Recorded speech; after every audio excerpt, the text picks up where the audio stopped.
السلام عليكم ورحمة الله تعالى وبركاته دمان صحابتك وحنا تراكتين معاكم إسلامية وحنا إله كبر يا دمانته إله إن الدشن وكيل النحريس ينبتقليه يبركيله حق سكت ماديلا الدشن كيله عاد برمت وقف معنا صدق أسبوع عمل كلام قليل لكن سرمتي شغلتنا الدنيا الدنيا كان مشغولين وأنا أوجد رمتي محام كلها يعني أنت يعني صدق أسبوعين وحصل ضمن لكن إن شاء الله بإذن الله أنك وحمر بسودينا بإذن الله إن أنت دانه الحمد لله ما أنتوا حامرتينو أستاذ إبراهيم بامرتينو وحنا ربينا لأنه سؤال ودي أمك أنا حنجي على السؤال شاف رمتي إن النفط هذه لما أنت بعوض في السنة. السلام عليكم أستاذ إبراهيم. عليكم السلام ورحمة الله. أي سيلة كورة حافظة. الحمد لله ما شاء الله والله. ما شاء الله. أستاذ كوحش على السؤال شاف سنة معني سي محام كلها وذكرها أسكوي دينا كسنة بين دلان كلا في السنة. هاي سؤال أستاذ. السؤال هاي وما صنت هاي والسلام يا دمان بعض كحيرا سنة كدينت معاك كده. ما شاء الله. السؤال شو واحد هاي قفك يعني بالآدم قفك محلو قيمة يعني صح. ما قفك قيميس. أوكي قفك محلو قيمة يعني. Yeah. runtii waxaa jirtay aan hore maqlay yani laba eray oo runtii muhiima oo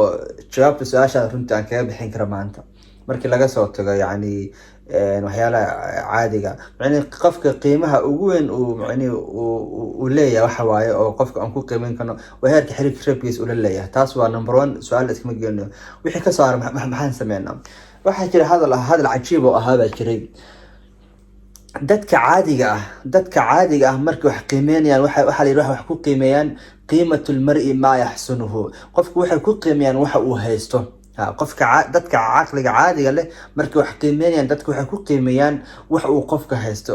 halka dadka cudumada ah dadka cuquusha ah dadka ahlulmacni caqliyada waaweyn ah markay wax qiimeeyaan qofkii qiimeeyaan waxay ku qiimeeyaan waxay dhahan qiimatul mar'i ma yatlubuhu qofku wuxuu maxaan ku dhahaa uu rajeynayo hadafkiisa iyo hamigiisa intuu leeyahay marka runtii taasa marka maanta in nafteeda taada aan la wadaago dadka caqliyada caadiga leh waxay wax ku qiimeeyaan qofka waxa uu haysto heerka waxbarashada ka gaaray heerka lacagta uu haysto heerka uu qurux badan yahay heerka isteelkiisa uu sahan yahay heerka maxaan ku dhahaa gaari uu haysto iyo guriga wuxuu qofka uu haysto oo muuqda ama shaqada ama waxbarashadaas uu kasoo soo dhameeyay ama shaqada ama lacagta ama waxyaalahaas qofku qiimeeyo dumarka qofku waxaas uu wax sare haysto qof wax u arkaan maxaan ku dhahaa caadi ahayn maxaan ku dhahaa qof qiimo weyn leh ayagu arkaan okay halka dadka caqliyada waaweyn dadka ahlu cuquusha ah marka wax qiimeeyaan waxay dhahaan waxa wax ku qiimeeyna qofka hamigiisa intuu leeyahay iga muhiimada ma waxa haysatid muhiimadu waxa waaye waxa aad rajeynaysid waxa aad dalbanaysid waxa aad sugaysid intee la egyihiin saleer baan ku siinaa runtii oo ku kala ogaan karna labada shay waxa laga yaabaa in aragtid nin siyaasi ah oo PhD wata oo waxbarashada meel sare ka gaaray oo hadda rabo in wadankiis maxaan ku dhaxil uu qabto laakiin se yani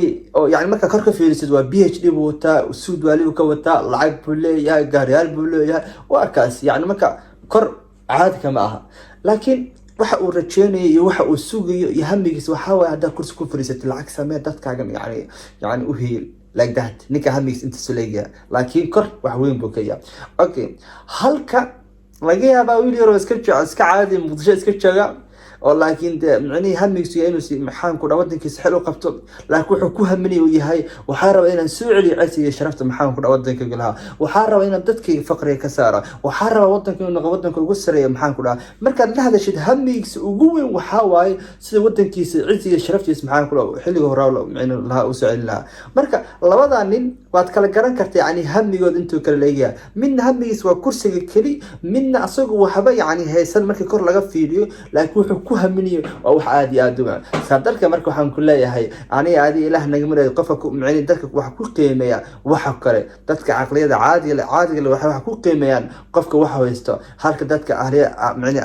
macni dadka ahli cuquusha ah dadka ku qiimeeyaan hamigiisa intuu leeyahay marka dardaaranka waxa waaye aniga ilaah naga dhigo dad هم سر له dad hadaf weyn leh si markaas nolosha marka ay ka tagaan biinilaa u xaqiijiyaan hadafkan kan ugu weyn biinilaa hana ku mashquulin waxa kore maxaa waxa kore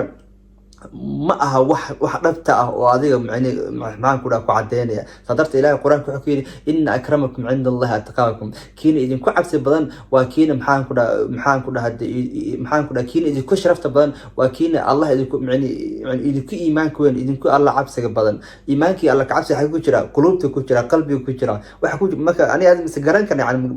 ma dareemi ma garan kartaa iimaankii intuu leeyahay may waxa qarsoon. marka waxa adiga tahay waxa qarsoon oo gudaha ku jira waana hamigaaga hadafka intuu leeyahay. marka ha noqon qof ku mashquula waxa kor kali inuu iska dhiso, bal ku mashquul mar walba hadafkaadiga waxa dalbanaysiiyo hamigaaga intuu leeyahay inuu noqdo waxa ugu sareeyo. taas runtii waxa cadeynaysa qiimaha intuu leeyahay. waana maasanta asxaabta ku xirnaa diinta macaankeeda wana sii sheekaran kartaan. wassalaamu calaykum waraxmatullaahi tacaala wa barakaatuh.